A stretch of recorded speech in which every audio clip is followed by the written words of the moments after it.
seandainya itu dimulai dari sesuatu yang kecil dulu, Gus. Semisal begini, memungkinkan nggak kalau kita dari maksudnya dari petani-petani yang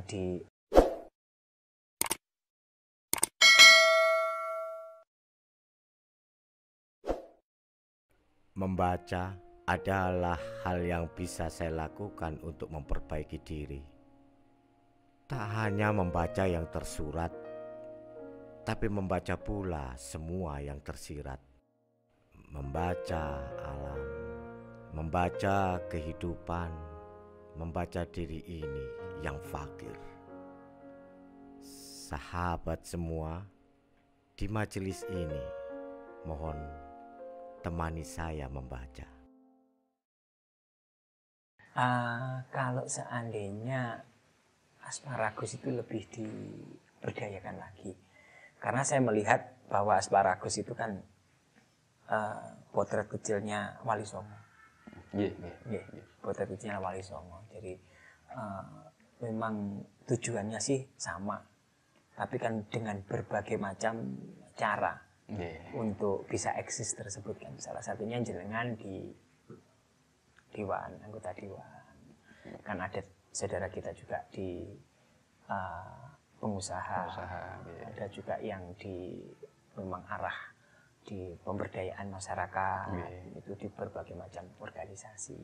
Nah, dari kerajaan-kerajaan kecil ini, kalau menurut pengalaman jenengan Gus di asparagus ini, kira-kira benang merahnya itu yang bisa menjadikan kita bersatu itu di apanya?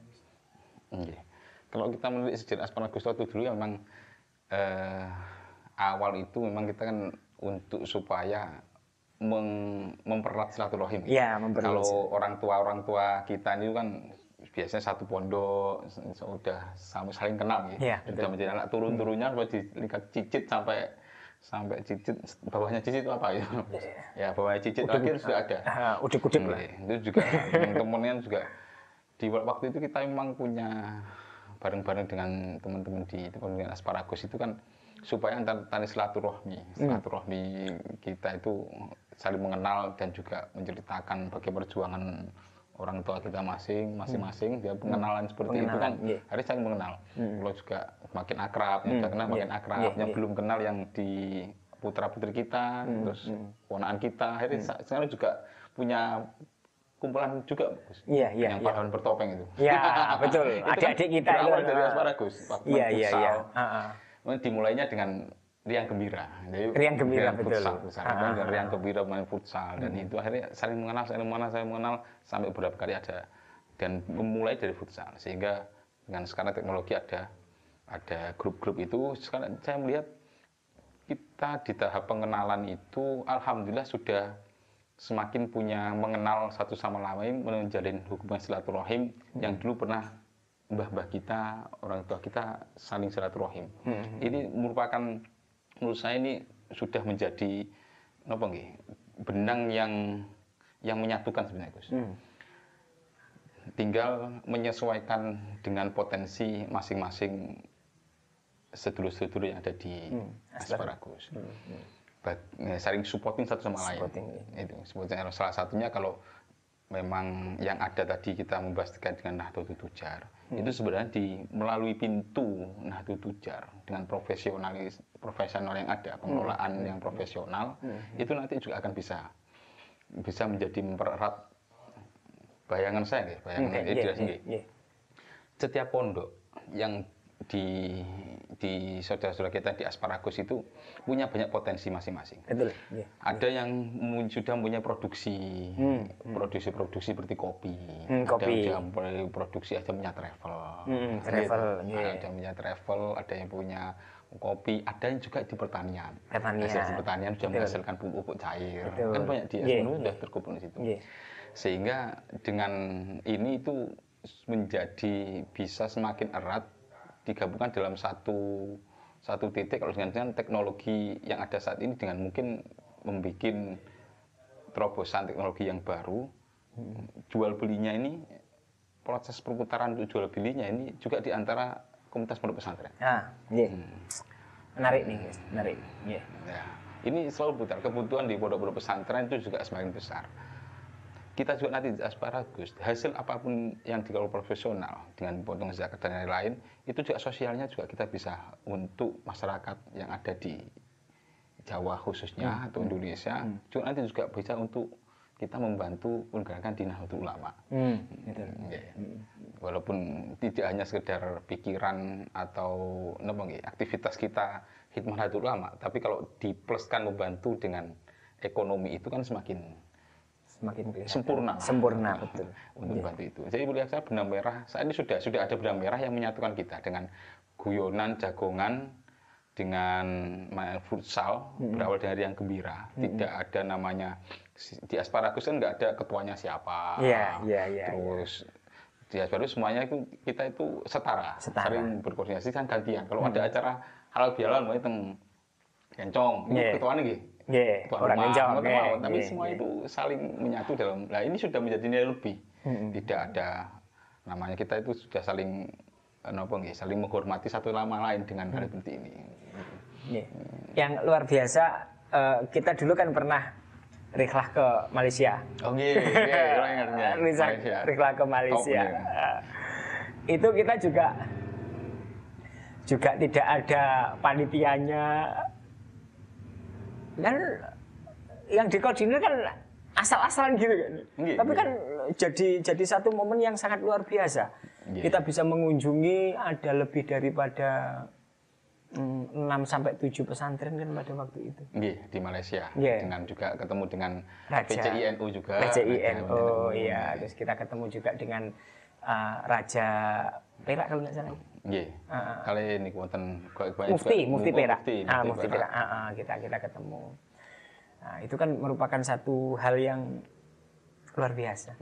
Dan yang lebih menggembirakan lagi itu kalau di tingkatan merajut benang merah, merajut silaturahim itu kan kita kan sangat aktif sekali. Dan barusan kita ada halakoh di Jawa Tengah itu.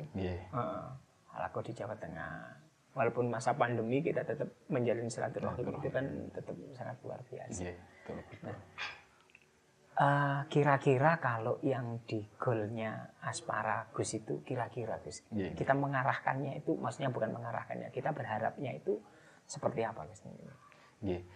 Asparagus yang kita berharap itu Asparagus itu salah satu menjadi pendorong kreativitas dan produktivitas antar pondok pesantren dengan saling mensupport masing-masing kemampuan dari setiap pondok yang ada. Jadi komunikasi kalau di Nahdlatul Ulama kan wonten RMINU, RMINU itu kan pondok pesantren. Terus itu kan globalnya Gus. Globalnya. Kita di Asparagus kan sudah banyak komunikasi terkait dengan person per person yang mewakili di pondok-pondok pesantren dengan kelebihan dan kekurangan masing-masing.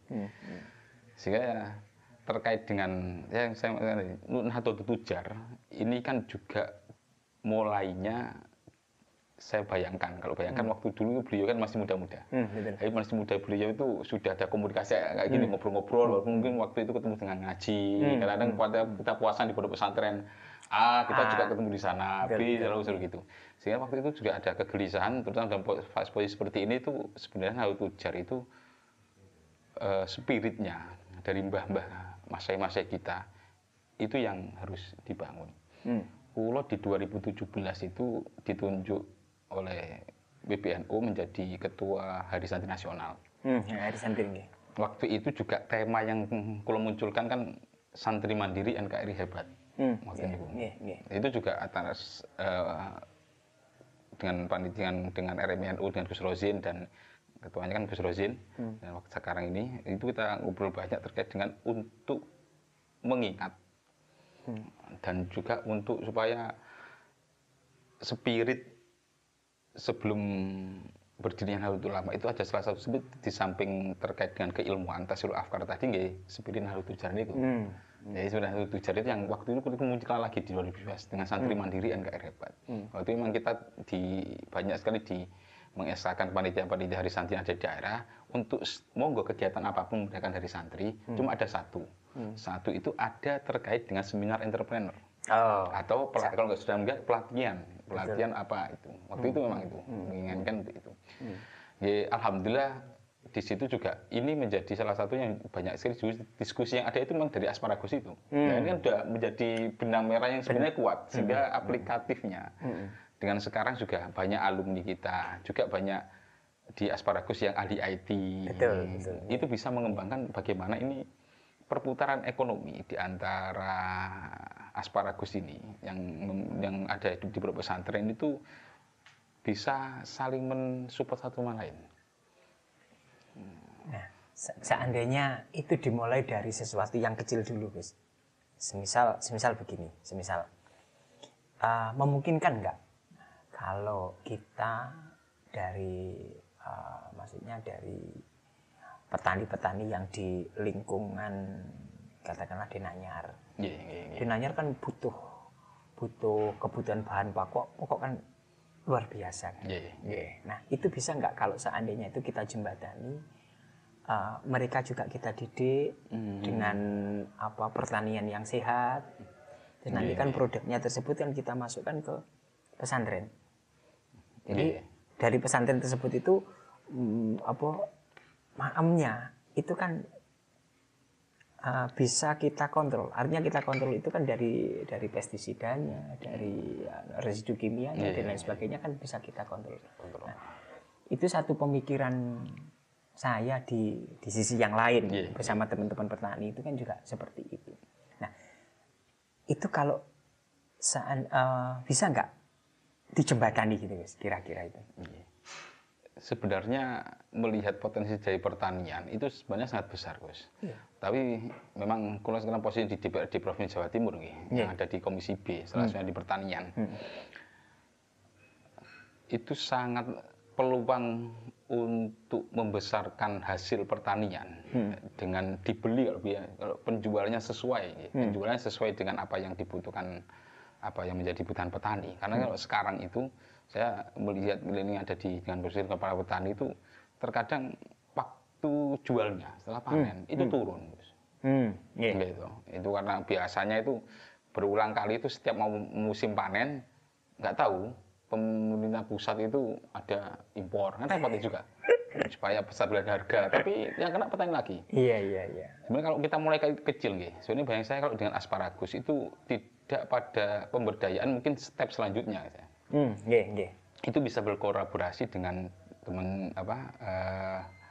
teman-teman yang ada di sekitarnya, teman-teman petani ada di sekitarnya. Gus, sesuatu yang menarik lagi, OPOP.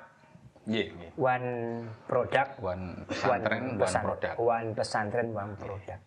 Itu produknya itu ditentukan dari provinsi atau pesantren mengajukan?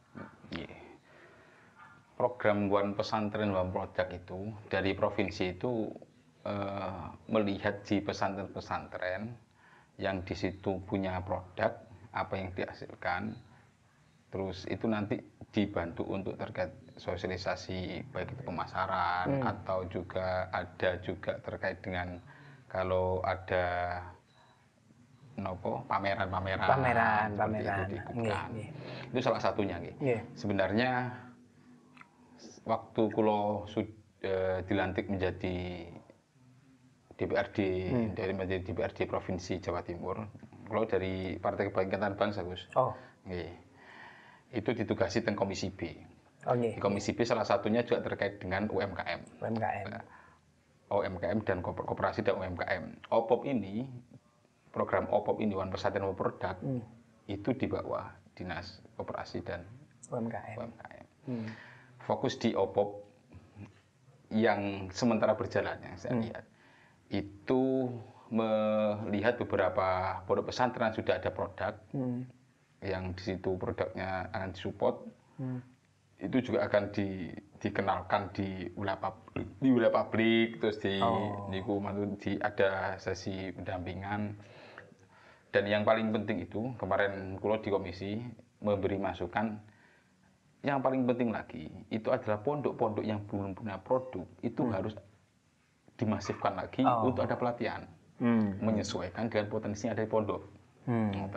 Kalau ada pondok itu di lingkungan pertanian, gitu, di lingkungan pertanian, sehingga di situ produk dari hasil pertanian itu apa? Mungkin seperti dengan ada pondok yang punya produk terkait dengan dia bisa terkait dengan pupuk cair, pupuk cair atau apa itu juga minyak juga dibantu, dibantu terkait bagaimana dikembangkan terus disosialisasikan dan juga ini kalau diteliti ini bahwa dari hasil pondok pesantren yang sudah hasil di lingkungan pondok sendiri. Nah, kebanyakan yang saya lihat juga selama ini di beberapa pondok pesantren di pertanian itu mempunyai apa selain dengan pupuk yang ada itu hasil-hasil yang ada itu hasil dari pupuk-pupuk cair yang dikembangkan oleh teman-teman di pondok pesantren. Tapi ini kan juga belum ada terkait dengan banyak kendala, baik itu packagingnya seperti apa, pemasarannya seperti apa, itu salah satunya. Itu yang saya ingin beri masukan waktu itu terkait dengan one pesantren, one product. Tidak hanya mengkolek atau melihat pondok-pondok pesantren ada di Jawa Timur yang sudah ada produk. Sudah ada banyak produk pondok pesantren, ada yang menggunakan produk kopi, ada yang menggunakan produk pisang, ada menggunakan produk untuk terkait dengan menjahit, dan lain-lain itu, konveksi atau apapun.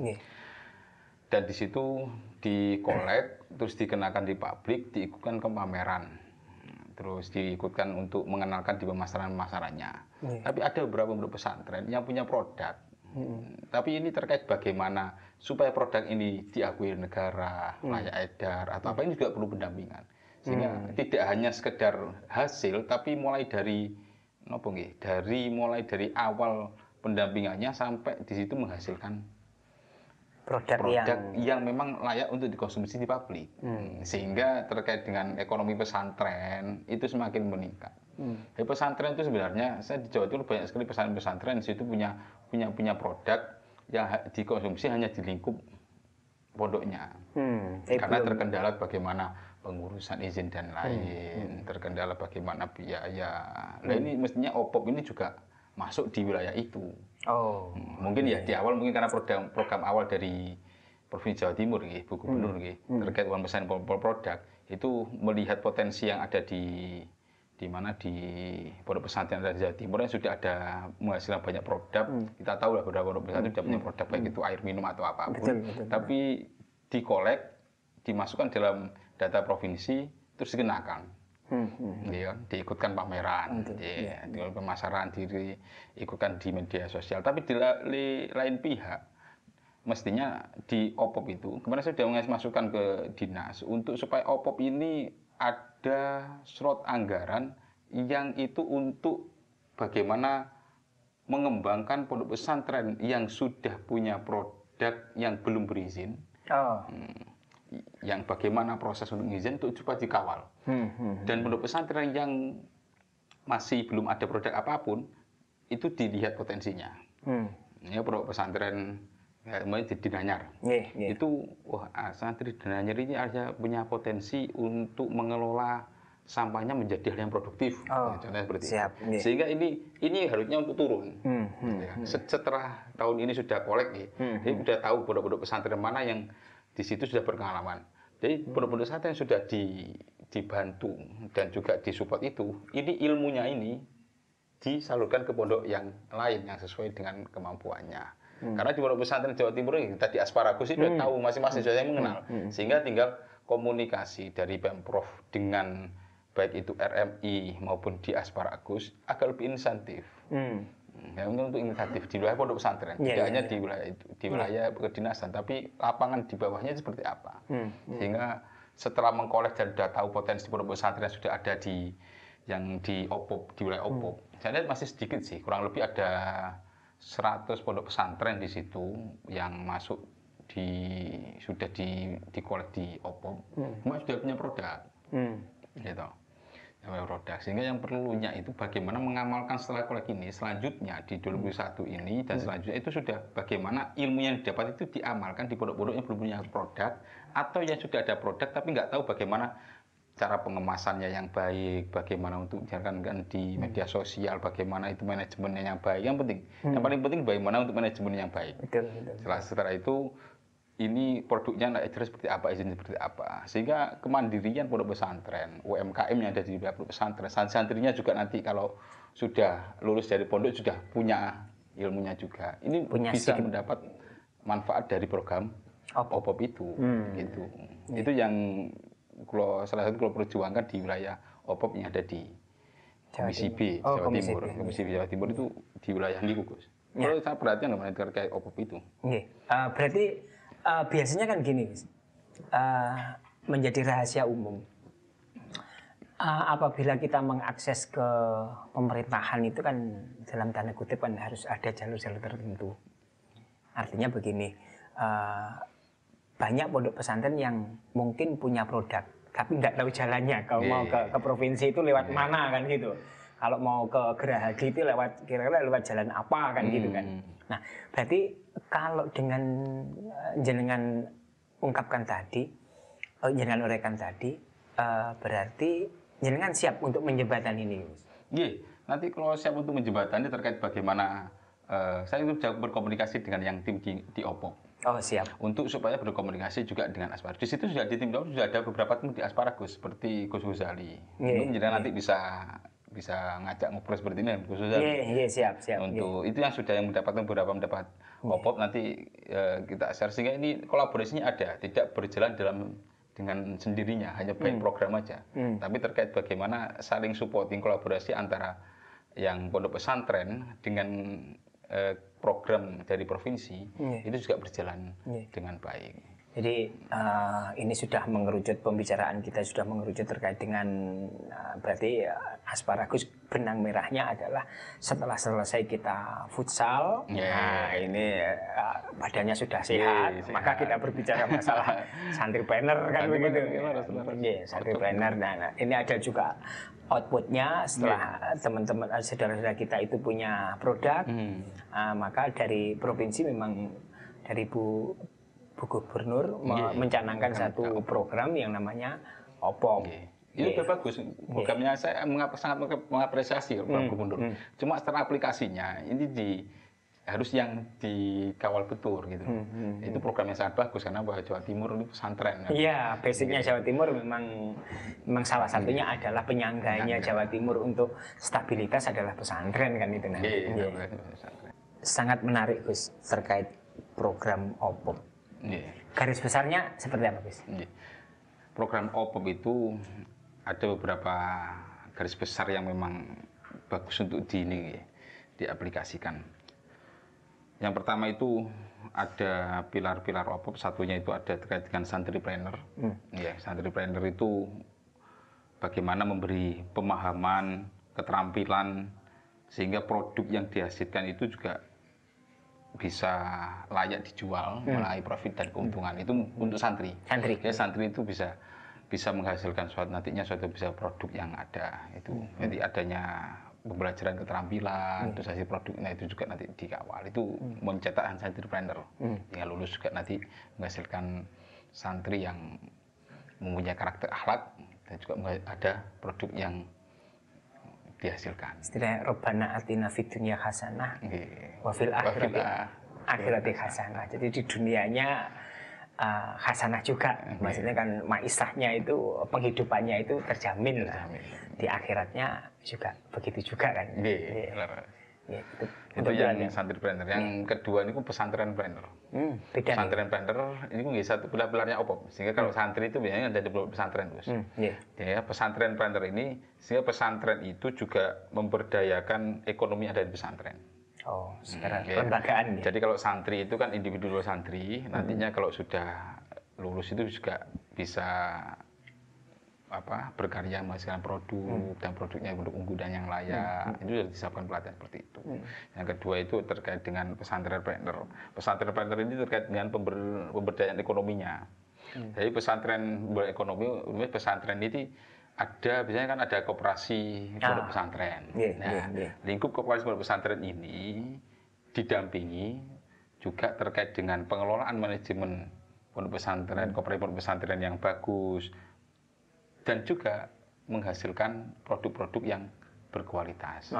Jadi semua dalam pesantren ini hasil yang dari santri itu bisa dikelola secara profesional dengan ajaran-ajaran yang sesuai dengan keislaman dan karakter yang islaman sesuai dengan profesional itu, sehingga itu nanti menghasilkan produk yang bisa diterima di kalangan pesantren maupun di tingkat nasional maupun internasional. Jadi produk ini kalau sudah layak di internasional juga akan didampingi untuk bisa untuk ekspor. Bagaimana cara pengelolaan ekspor itu juga karena wilayah OPOP ini kan di dinas koperasi UMKM yang ada di provinsi Jawa Timur. Ya di situ juga nanti kerjasama dengan dinas perdagangan. Tapi juga yang paling penting kan di situ dengan koperasi pesantren itu kayak manajemen yang bagus, pendampingan manajemen yang bagus, terus hasil dari apa yang produk yang dihasilkan itu layak untuk dijual di tingkat internasional, itu salah satu pilarnya. Dan tahap-tahapannya seperti itu. Jadi kalau ada pesantren yang sudah sampai pada ekspor, nah, itu tinggal nanti bisa membantu untuk mensosialisasikan, memberi pelajaran kepada pesantren yang lain. Ini difasilitasi oleh OPOP ada di provinsi. Itu yang kedua. Yang ketiga adalah socialpreneur. Nah, socialpreneur ini nantinya alumni. Nah, ini untuk pada alumni. Sehingga ada mulai dari tahapannya santri, terus ada globalnya di santri dan pesantren, dan alumninya ini bisa untuk memberi juga kemanfaatan kepada masyarakat nanti di sekitarnya. Kalau alumni ada pesantren, pesantren berkembang. Secara ekonominya, kreativitas juga produktivitas selain di wilayah ilmu agama, di wilayah ilmu sosial masyarakat juga ada. Ini program untuk pemberdayaan di lingkup-lingkup alumni ada dalam pesantren, sehingga nantinya adanya teknologi yang saat ini sudah familiar dengan alumni di luar pesantren, dan teknologi itu bisa mengembangkan kreasi teknologi hasil produk yang ada membantu pesantren lewat kreasi teknologi yang ada dalam alumni. Inilah sebenarnya secara tahapan ini atau program OPOP ini sudah sangat bagus sekali. Mulai dari santripreneur, pesantrenpreneur, sosialpreneur sudah bagus. Dan tahapan ini sudah dalam tahapan yang pertama ini yang saya amati, saya awasi terkait dengan OPOP ini di Liup Collectible, mengkolek semua pesantren ada produk. Itu sudah langkah yang bagus, walaupun sebenarnya terkait dengan bagaimana pelatihan, pemahaman terkait pesantrenpreneur itu belum dilakukan masif.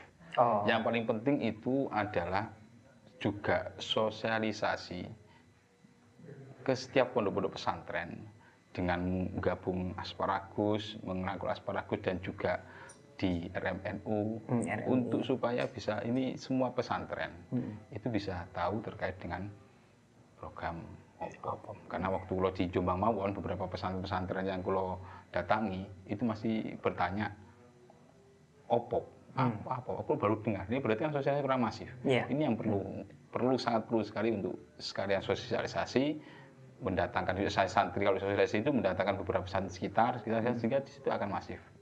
Media sosialnya juga supaya segera lebih dimasifkan lagi. Siap.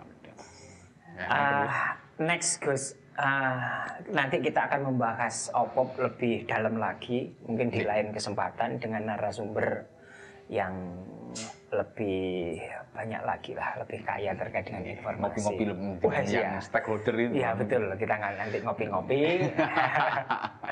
Mantan nuwun Gus asal atas waktunya. Tidak mudah loh menghubungi Pak Dewan itu sekarang. Sangat mudah ya benar. Sangat mudah. Terima kasih saudara sekalian, itu salah satu obrolan kita bersama para pendiri Asparagus, salah satu pendiri Asparagus yang ternyata memperjuangkan pesantren dengan begitu masifnya. Semoga ke depan kita akan menjadi berdaya bersama. Amin. Dan kita menjadi pesantren yang tidak ketinggalan zaman dan bisa menjawab tantangan zaman. Matur nuwun Gus. Sami-sami Gus. Assalamualaikum warahmatullahi wabarakatuh. Waalaikumsalam warahmatullahi wabarakatuh.